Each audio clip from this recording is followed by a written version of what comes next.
नमस्कार, हमारी इस खास पेशकश में आप सभी का स्वागत है। मैं हूं नेहा माहेश्वरी। आज हमारे साथ जो खास मेहमान मौजूद हैं उन्हें उत्तराखंड लोक संगीत का सिरमौर कहा जाता है। जी हाँ, हम बात कर रहे हैं नरेंद्र सिंह नेगी जी की। नेगी जी, आपका बहुत बहुत स्वागत है। नेगी जी किसी पहचान के मोहताज नहीं है। नेगी जी को लेजेंड ऑफ घरवाल भी कहा जाता है और आज वो हमारे साथ मौजूद है। ये कहीं ना कहीं खुशकिस्मती है हिमालयन न्यूज़ की। अपने दर्शकों को हम बता दें कि नरेंद्र सिंह नेगी जी ने कई बेहतरीन गाने गाए हैं, बहुत खूबसूरत गीत प्रस्तुत किए हैं। उन्हीं के बारे में जानेंगे। सबसे पहले नेगी साहब, आपसे ये जानना चाहेंगे कि जिन गीतों को आपने गाया है, जिन्हें लोगों के सामने रखा है, ये प्रेरणा आपको कहाँ से मिली? ये लोक गीतों की प्रेरणा ये कहा जा सकता है कि मैं जो हमारे गांव, मेरे आसपास के, मैं पौड़ी गांव का रहने वाला हूं और वहीं पैदा हुआ हूं और वहीं मेरी शिक्षा दीक्षा भी हुई है। तो वहाँ पर जो ट्रेडिशनल फोक सिंगर थे, बचपन से उनको सुनना अच्छा लगता था। जैसे उनको औजी कहते हैं और वो जो वार्ताएं लगाते थे पांडवों की हुआ या जागर देवी देवताओं के। और एक जात होती है वहाँ पे प्रोफेशनल, जो उनको बादी बदेण कहते हैं हमारे यहाँ, बादी। तो वो उनको उनके गीत सुन के, और फिर हमारे गांव में बसंत पंचमी से लेके और बिखोत बैसाखी तक 14 अप्रैल को ये पूरे महीने भर गीत लगते थे। तो बचपन में उन गीतों को वहाँ पे स्त्री पुरुष जो हैं वो उन गीतों को मिलके गाते थे हर आंगन में, हर चौक में। तो वहाँ पे उनको सुन सुन के वो लोक धुनें दिमाग में बैठ गई हैं। और जब मुझे अवसर मिला, जब मैं थोड़ा सा अपनी एजुकेशन मैंने ख़त्म की, उसके बाद मैंने थोड़ा तबला सीखा। अपने बड़े भाई ताऊ जी के तयेरे भाई थे मेरे, अजीत सिंह नेगी, स्वर्गीय हो गए हूँ, उनसे थोड़ा उन्होंने मुझे थोड़ा तबला सिखाया। लेकिन तबला सीखने के बाद फिर मुझे लगा कि क्योंकि मैं पहाड़ में रहता था, मुझे लगा कुछ यहाँ के कुछ ऐसा करना चाहिए कि लोगों को भी लगे कुछ नया हम सुन रहे हैं, नया कर रहे हैं। और चूँकि तबले का माहौल वहाँ पे गढ़वाल में था नहीं, इसलिए मैंने उसको वहीं रोक के लोक संगीत में प्रवेश किया। और फिर वहाँ मैंने किताबें पढ़ी लोक गीतों पे, जो हमारे पुराने लेखकों की लिखी हुई किताबें थी, फिर उनको सुनना। धीरे धीरे इंटरेस्ट पैदा होता गया। फिर सन 1974 में मैंने पहला गाना लिखा और उसको कंपोज़ किया और उसके बाद मित्रों को सुनाया तो उनको अच्छा लगा और उनके प्रोत्साहन मिला दोस्तों से कि यार ये तो अच्छा बन गया है, ऐसे ही लिखो। और फिर ये सिलसिला आज 40 साल तक लगातार जाए। माया माँ रोसाई वा बांध, माया नहीं मानाली, हाथ जोड़ी न सो घेटी।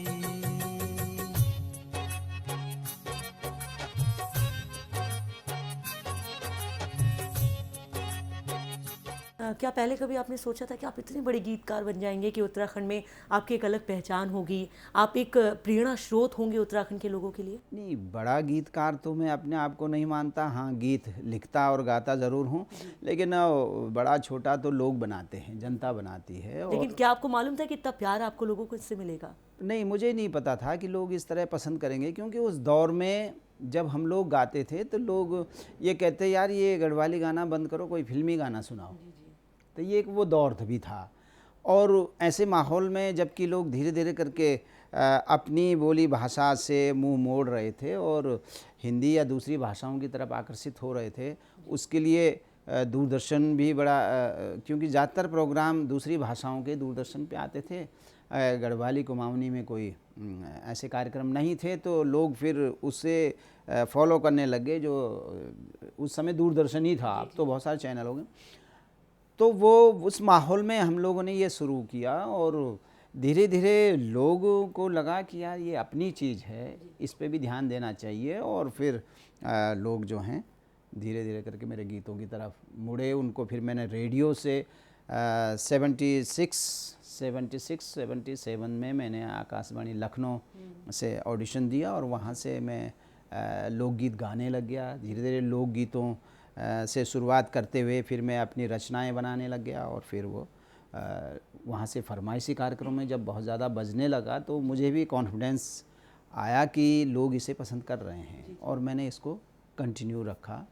और उसके बाद फिर कैसेट्स का ज़माना आया, उसके बाद आज सीडी और वीसीडी का ज़माना है। झगुली काछारी घास घासेरी झगुली काछारी हे तेरो माया तारी मिली मैं बाटा रोणो थो लाचारी हे तेरो माया तारी मिली मैं। जीवन से जुड़ी आपकी अगर बात करें तो अपने जीवन में कई तरह के पड़ाव आपने देखे हैं। आपका आर्टिकल मैं पढ़ रही थी, उसमें आपने बताया, जिक्र किया कि किस तरीके से आपके पिताजी आपको छुपकर जलेबी और दूध पिलाया करते थे। अच्छा, एक बचपन का किस्सा जी था। बिल्कुल बिल्कुल।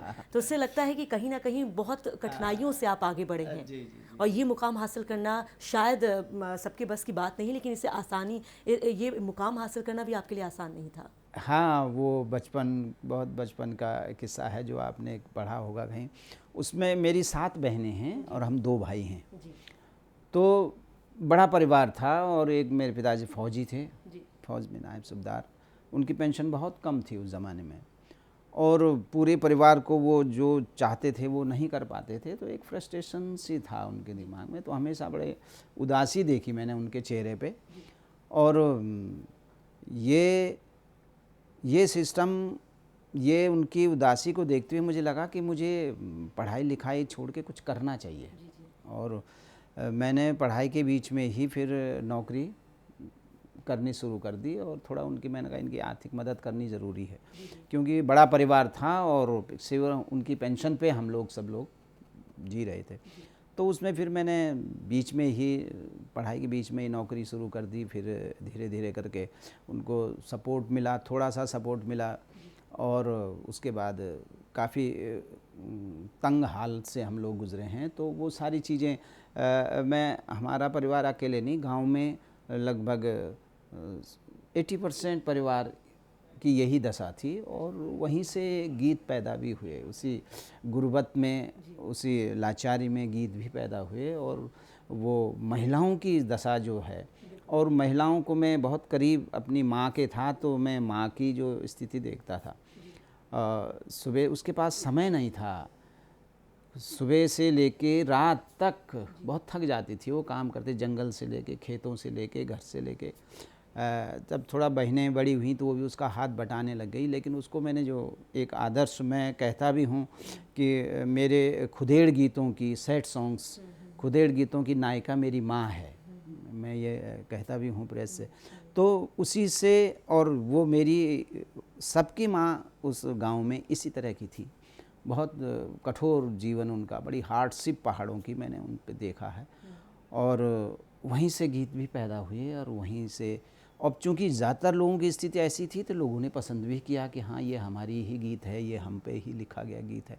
तो लोगों ने उसको पसंद किया, तो फिर मैं उसको कंटिन्यू करता चला गया, आगे बढ़ाता चला गया, और लोगों के बीच बैठ के सुन के उनकी अच्छी बुरी चीज़ें उसको मैं गीतों में ढालता चला गया। गीतों में कहते हैं, गीतों के ज़रिए आपने समाज की सच्चाई सबके सामने रखी है, लेकिन शायद ये अब समझ में आ रहा है कि वो सच्चाई, कहीं ना कहीं उस सच्चाई से आप गुजरे हैं, वो सच्चाई आपने देखी है, उसे फील किया है। शायद यही वजह है कि आपके गीतों में इतनी सच्चाई है।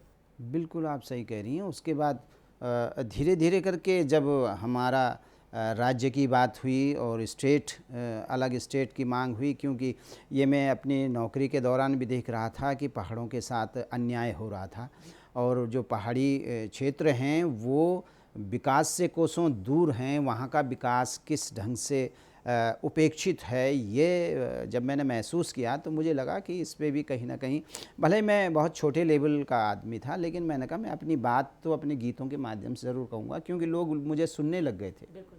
लोगों को मेरे गीत सुनने की आदत पड़ गई थी, तो मैंने उसका फ़ायदा उठाते हुए मैंने कहा कि हम पहाड़ों के दुख दर्द को भी लोगों के सामने लाएंगे, जिसे वो महसूस तो कर रहे हैं लेकिन बहुत ज़्यादा उसमें आवाज़ बुलंद नहीं कर रहे हैं, आंदोलन नहीं कर रहे हैं। तो मैंने फिर गढ़वाल और कुमाऊं में जो विकास की उपेक्षा है उस पर मैंने गीत लिखे।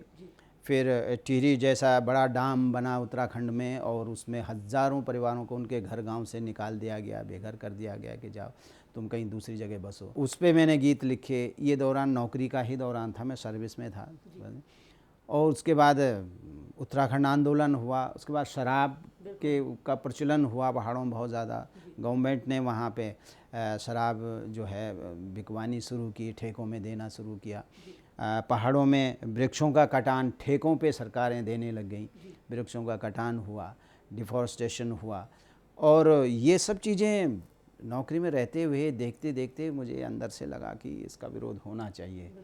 तो लोगों को इसके लिए तैयार करने के लिए ज़रूर था। मुझे लगता था कि गीत ही एक सशक्त माध्यम है, गीतों से उन्हें उकसाया जाए कि ये तुम्हारे साथ अन्याय हो रहा, तुम्हारे भविष्य के साथ खिलवाड़ हो रहा, इसमें आप लोगों को आंदोलन करना चाहिए, उठना चाहिए, जागना चाहिए। और ऐसे ही बहुत सारे गीत बने और काफ़ी हद तक आप सफल भी हुए हैं, क्योंकि उन गीतों को ना सिर्फ लोग सुनते हैं बल्कि अपनी जो गलतियां हैं, जो कमियां हैं, जिन्हें दुरुस्त करना चाहिए, उन चीज़ों में वो परिवर्तन भी ला रहे हैं। ज़िंदगी, आपकी ज़िंदगी से जुड़ी चीज़ों की बात हो रही है यहाँ पर। नेहरू शब्द आपको कहाँ से मिला? नेहरू नाम कहाँ से मिला? नरू नरू नरू। नरू तो मेरे माँ जी पिताजी बोलते थे मुझे। वो नरेंद्र से का शॉर्ट फॉर्म नरू उन्होंने रखा, तो वो प्यार से बोलते थे मुझे। तो इस तरह धीरे धीरे सब लोगों ने सुन सुन के फिर मुझे नरू कहने लग गया, और जो बड़े छोटे थे वो नरू भाई कहने लगे। फिर इस तरह से चलता रहा। निकनेम, बिल्कुल निकनेम है आपका नरू। जहाँ पर नरेंद्र जी, आपने बताया कि किस तरीके से आपने सोचा कि गीत एक ऐसा माध्यम है जिसके ज़रिए आप अपनी बात रख सकते हैं, समाज में परिवर्तन ला सकते हैं, समाज को परिवर्तित कर सकते हैं।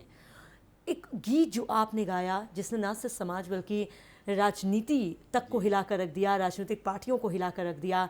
मैं किस गीत की बात कर रही हूँ आप जानते हैं। नारायण दत्त तिवारी के समय आपने एक गीत गाया था, सरकार को हिला दिया था उस नौछम्मी नारायण। बिल्कुल, उस गीत को लेकर क्या कहेंगे आप? कैसे उस गीत को गाने की आपको प्रेरणा मिली? क्या सोचा आपने, क्या मन में आया, क्यों उस गीत को गाया, और गीत को गाने के बाद अब आप क्या फील करते हैं? नहीं, मुझे सबसे ख़राब बात तो ये लगी कि जब उत्तराखंड राज्य बना, हालांकि उसमें कांग्रेस ने उस राज्य को सपोर्ट नहीं किया, उसके बावजूद भी सबसे पहले बीजेपी को मौका मिला जी। उसके बाद चुनाव हुए 2002 में और कांग्रेस सत्ता में आई। जब कांग्रेस सत्ता में आई तो ऐसे व्यक्ति को वहाँ पर मुख्यमंत्री बनाया गया जी। जिस व्यक्ति ने कहा था कि उत्तराखंड राज्य मेरी लाश पे बनेगा। बिल्कुल बिल्कुल, है ना। और वो बहुत बड़े नेता हैं उत्तराखंड के, और स्वतंत्रता संग्राम सेनानी भी हैं, लोग उनका सम्मान भी करते हैं। लेकिन उन्होंने छोटे राज्य के पक्ष में कभी भी वो पक्ष में नहीं थे, और उन्होंने एक स्टेटमेंट दिया था कि तुम्हारा पर्वतीय राज्य जो है वो मेरी लाश पे बनेगा। और ताज्जुब मुझे ये हुआ कि वही आदमी उत्तराखंड का मुख्यमंत्री बनने के लिए तैयार हो गया। और मैं सोचता हूँ कि ऐसे सीजेंट व्यक्ति को या तो उस समय जनता से माफ़ी मांगनी चाहिए थी कि मैंने वो गलत स्टेटमेंट दिया, मुझे नहीं देना चाहिए था, और या तो अपने हाईकमान से कहना चाहिए था कि भाई मैं उस राज्य का मुख्यमंत्री कैसे बन सकता हूँ जिस राज्य को मैंने कभी सपोर्ट नहीं किया, जिस राज्य का मैं चाहता हूँ बने ही नहीं राज्य। तो ये नैतिकता की बात थी, लेकिन उन्होंने नैतिकता को दरकिनार करते हुए वो कुर्सी में बैठ गए। धीरे धीरे करके मैंने देखा कि 70 विधायकों की विधानसभा हमारी, और उसमें 250-300 लाल बत्तियाँ बांट दी गई। लाल बत्ती का मतलब होता है कि कम से कम एक व्यक्ति पे 3 लाख 4 लाख हर महीने का खर्चा था। और एक छोटा सा उत्तराखंड राज्य जो अभी पनप ही रहा था, और उस पर आपने इतना बोझ डाल दिया। 70 विधायक और 350 लाल बत्तियाँ अलग से उन लोगों को दे दी गई, जो दूसरे कांग्रेस के कार्यकर्ता थे उनको दे दी गई। तो मुझे लगा ये नाइंसाफ़ी है उत्तराखंड से। फिर जो एक विवेकाधीन कोष था, उस विवेकाधीन कोष से ऐसी जगह पैसा बांटा गया जो उसके हकदार थे ही नहीं।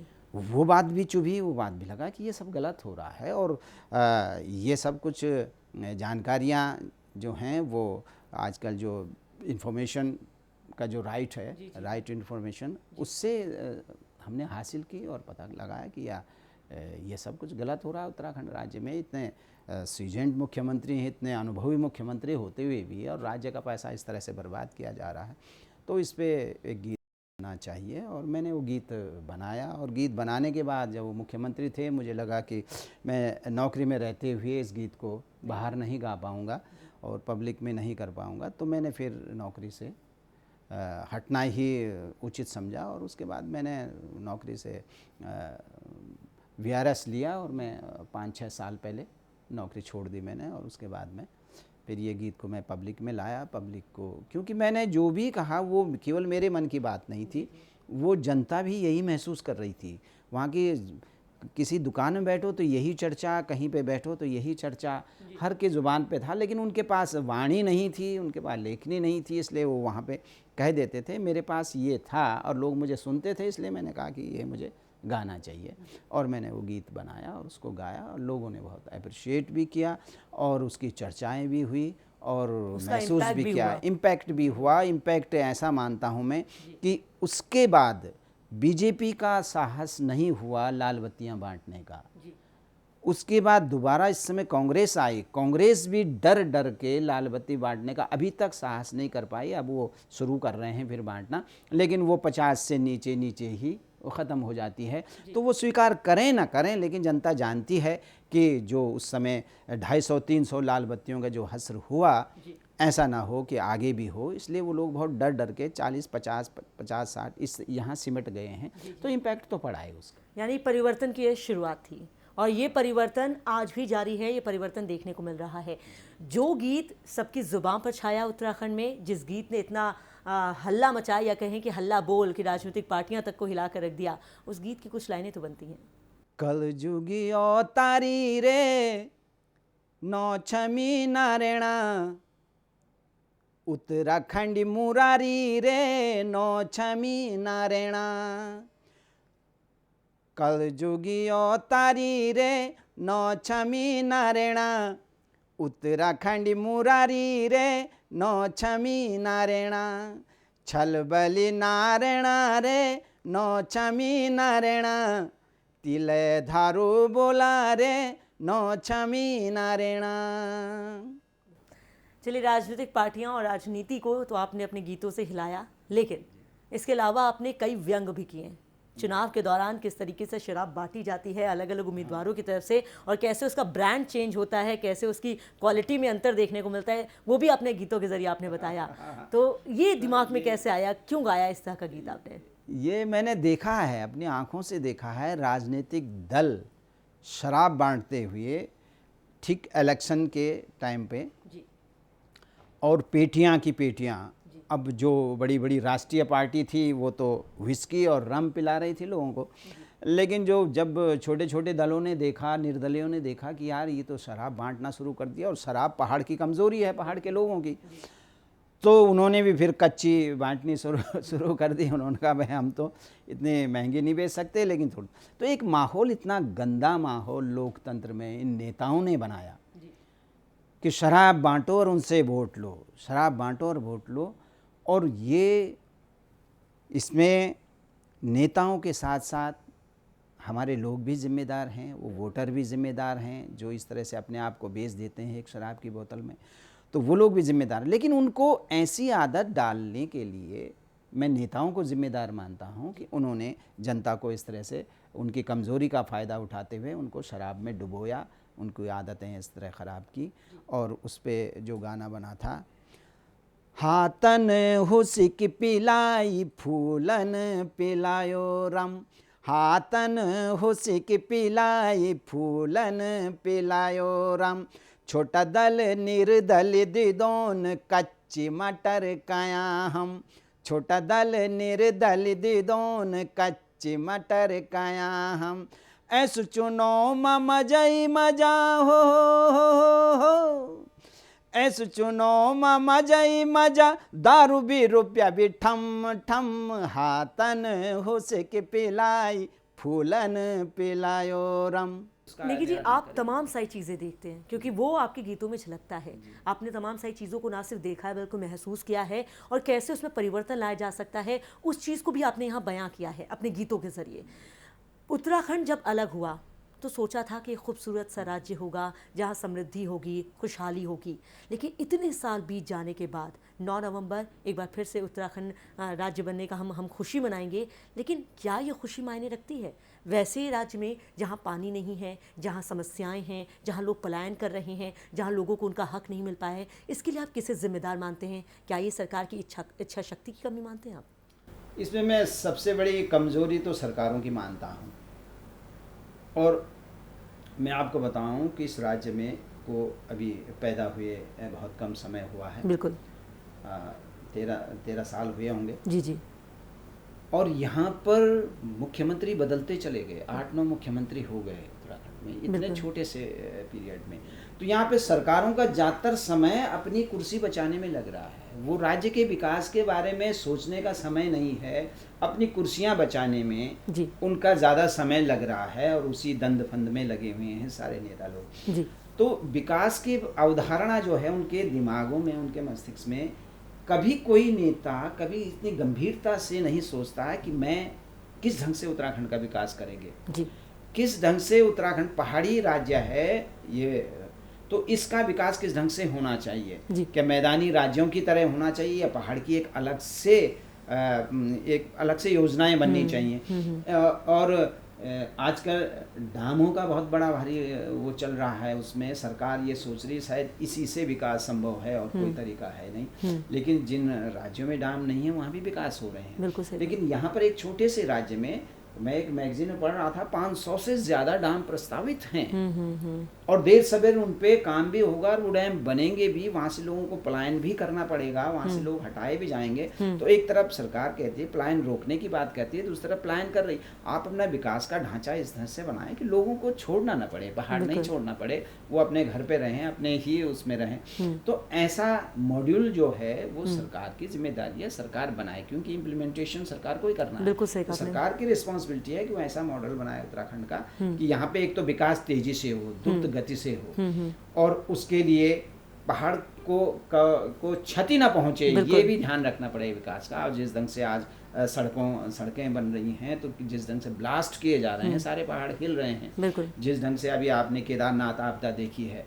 ये सब उसी विकास का परिणाम है। जो विकास सरकार ने किया है उसी का परिणाम है कि नदियों के किनारे किनारे लोगों को जिस तरह से बस गए हैं लोग, बसा दिया गया है, उस पर आपत्तियां नहीं की हैं। उसी के परिणाम है कि वो फिर इतनी बड़ी पहाड़ों का दोहन किया जा रहा है, नुकसान पहुंचाया जा रहा है पहाड़ों को। बहुत सारी जो तरीके हैं सरकार को वो बदलना पड़ेगा। आपको लगता है कि कंफ्यूज है ये सरकार? मुझे तो यही लगता है कि सरकार कंफ्यूज है कि कैसे किया जाए। बिल्कुल। कभी वो अपने से पिछले सरकार की तरफ देखती है, कभी देखती है उत्तर प्रदेश की तरफ देखती है कि शायद इस ढंग से किया जाएगा, लेकिन अपनी सोच के हिसाब से यहाँ पे विकास, और इसके लिए ब्यूरोक्रेट्स भी जिम्मेदार हैं। बिल्कुल, ब्यूरोक्रेट्स भी जिम्मेदार हैं जो सरकार के नेताओं को सलाह देते हैं जी। जो उनके सामने वो रखते हैं। तो अगर अच्छे ब्यूरोक्रेट्स हों, अच्छे नेता हों, तो इस राज्य का विकास द्रुत गति से होगा, इसमें कोई राय नहीं है। बिल्कुल। लेकिन दुर्भाग्य हमारा ये है कि हमें हिमाचल की तरह से प्रमाण नहीं मिला शुरू में, जो एक अच्छी नींव रख सके उत्तराखंड के राज्य की, जैसे हिमाचल की नींव रखी गई या दूसरे राज्यों में रखी गई। और लेकिन मैं इतना निराश नहीं हूँ, मैं आज भी उम्मीद करता हूँ कि एक बार ऐसा युवा नेतृत्व उभर के आएगा उत्तराखंड में जो कि उत्तराखंड की दशा दिशा जरूर सुधारेगा। नेगी जी, आप एक बेहतरीन गीतकार हैं, आप संगीतकार हैं, लेकिन साथ ही साथ आप कवि भी हैं। उत्तराखंड के इस दर्द को क्या कुछ कविता के माध्यम से आप यहाँ पर बताना चाहेंगे, कहना चाहेंगे, चाहे उसमें वो तमाम पार्टियाँ हों, नेता हों, सरकार हो या माहौल हो, लोग हों, कुछ ऐसी कविता? इस समय मुझे कविता या कोई गीत ऐसा याद नहीं है। हाँ, मैं गीत मैंने बहुत गाए हैं गढ़वाल और कुमाऊं के उसमें। कख लगान छुई कै माँ लगान छुई, ये पहाड़ की कुमो गढ़वाल की। कख लगान छुई कै माँ लगान छुई, ये पहाड़ी कुमो गढ़वाल की। कख लगान छुई रण द डांडो तीसा भांडों की रणदा डांडों की बगदा मन क्योंकि रणदा डांडों की लगान छुई कैमा लगान छुई ये पहाड़ की कुमो गढ़वाल की कख लगान छुई। याद नहीं है मुझे गीत, लेकिन मैंने ये बहुत पहले लिखा था जब ये यहाँ पर विकास की जिस ढंग से यहाँ पर विकास हो रहा था अपने हमारे उत्तराखंड में, उस समय जो चीज़ें मुझे लगे पहाड़ों के लिए, वहाँ के वातावरण के लिए ये ठीक नहीं है, उस समय ये था। काफ़ी लंबा गीत है और लेकिन याद नहीं। लेकिन बहुत खूबसूरत गीत है और जाहिर सी बात है जो गीत कोई कुछ ना कुछ मैसेज दे वो गीत अपने आप में महत्वपूर्ण होता है और उसकी अहमियत बढ़ जाती है। और इस गीत को जब आप गाएंगे, आप कहेंगे, कोई बात कहेंगे तो वो अपने आप में काफ़ी महत्वपूर्ण हो जाता है। बहरहाल तमाम पहलुओं को लेकर हमने यहाँ पर बात की है। हम ये कैसे भूल सकते हैं कि नेगी साहब एक बड़ा नाम है। नेगी जी ने अपनी पहचान खुद बनाई है और वो किसी पहचान के मोहताज भी नहीं है। लेकिन आज भी जो सम्मान उन्हें सरकार की तरफ से मिलना चाहिए था, चाहे वो पद्मश्री की बात हो या फिर इसके अलावा भी जो बड़े सम्मान होते हैं जो आपको मिलने चाहिए थे, वो अभी तक नहीं मिल पाए हैं। इसके पीछे क्या कहेंगे आप? क्या वजह है? क्या मानते हैं आप? क्यों नज़रअंदाज किया जा रहा है? अब वजह तो वही लोग बताएंगे, लेकिन बहरहाल मैंने कभी इसकी कामना नहीं की, इसकी अपेक्षा नहीं की कि कोई मुझे पुरस्कार दे या कोई मुझे सम्मान दे। मुझे सबसे बड़ा सम्मान मिला है जनता की तरफ से। आज भी मेरे घर में अभी कभी आप आएंगे पौड़ी तो आप वहाँ पे जगह नहीं है। जनता ने जो मुझे सम्मान, स्मृति चिन्ह और सम्मान पत्र दिए हैं उसे रखने की जगह अब मेरे पास नहीं है। तो इतना बड़ा सम्मान पब्लिक का मिल जाने के बाद आदमी किस सम्मान की अपेक्षा है? मैंने पब्लिक के लिए गीत लिखे हैं, जनता के लिए गीत लिखने के लिए नौकरी से अलग हुआ हूँ। और जो भी मैंने लिखा, जो भी मैंने कुछ नेताओं से बुराइयां मोल ली, कुछ लोगों की गालियां खाई, कुछ लोगों की धमकियां सही हैं, तो मैंने पब्लिक के लिए सही है, अपने लिए नहीं सही है। अपने लिए मुझे करना होता तो मैं नेताओं की तारीफ़ों के पुल बांधता, उन पे उनकी जय जयकार के गीत गाता। लेकिन मैंने पब्लिक के लिए किया है, जनता के लिए किया है कि नेता जनता का ध्यान रखें। और वो सब करने के बाद जनता ने मुझे पूरा सम्मान दिया है। आज भी मैं उनका ऋणी हूँ कि जो पब्लिक ने मुझे इतने सालों से लगातार मुझे सुनती आ रही है और मुझे बार बार डिमांड करती है कि नेगी जी को सुनाओ। तो मैं पब्लिक का ही ऋणी हूँ और पब्लिक का ऋणी रहूँगा जिन्होंने मुझे इतना सम्मान दिया। लेकिन नेगी जी आपका हक है, एक गीतकार, एक आर्टिस्ट के लिए सबसे बड़ा सम्मान होता है कि उसे देश की तरफ से सम्मान मिले, उसे देश की तरफ से सराहा जाए, क्योंकि आपने जो कुछ भी किया अपने देश के लिए किया है, ना सिर्फ अपने राज्य बल्कि देश के लिए किया है। तो आपको ये लगता है कि कहीं ना कहीं अगर ये नज़रअंदाजी की जा रही तो गलत है?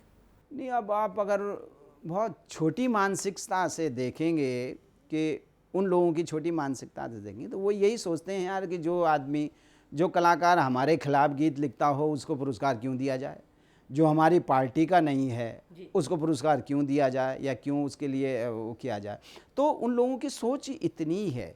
अब मैं आपको ये बताऊं कि महाराष्ट्र कांग्रेस का अध्यक्ष, स्टेट का अध्यक्ष लता जी ने मोदी जी की तारीफ कर दी तो उनसे वो भारत रत्न छीनने की बात करने लगे। जी जी जी।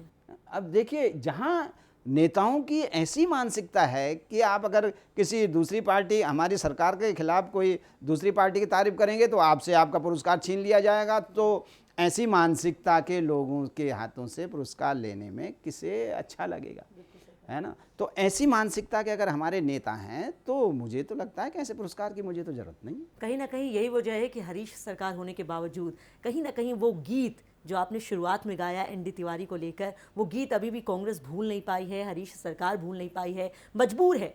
एक बेड़ियां भूलना भी नहीं चाहिए, भूलना नहीं चाहिए। उसमें उनकी कमियां उजागर की गई हैं और आप मैं तो चाहता हूं वो भूलें नहीं उस गीत को और कहें, समझें कि वास्तव में ऐसा क्यों लिखा गया, ऐसा क्यों हुआ। और अगर जनता ने उस गीत को पसंद किया है, वो लाखों की तादाद में बिकी हैं वो सीडीज़, तो इनको सबक लेना चाहिए कि हमको इस तरह से राज्य का पैसा बर्बाद नहीं करना चाहिए। अपने कार्यकर्ताओं पे, अपनी दल के कार्यकर्ताओं को एकजुट रखने के लिए आप लाल बत्तियाँ बांटते जा रहे हैं, लेकिन अब उस पर लगाम लगी है और ये अच्छी बात है कि दरअसल नेगी जी, सच कड़वा होता है और नेताओं को सच हजम नहीं होता। यही सबसे बड़ी दिक्कत है। शायद यही वजह है कि वो उस गीत को नहीं बुला पा रहे। और जो सम्मान आपको मिलना है वो आज नहीं तो कल ज़रूर मिलेगा, क्योंकि आपके साथ जनता का प्यार है, जनता का साथ है आपके साथ, और आप किसी पहचान के मोहताज नहीं है। बहुत बहुत शुक्रिया नेगी जी हमारे स्टूडियो में आने के लिए। तो इसी के साथ हमारी इस खास पेशकश में बस इतना ही। मुझे दीजिए इजाज़त। नमस्कार।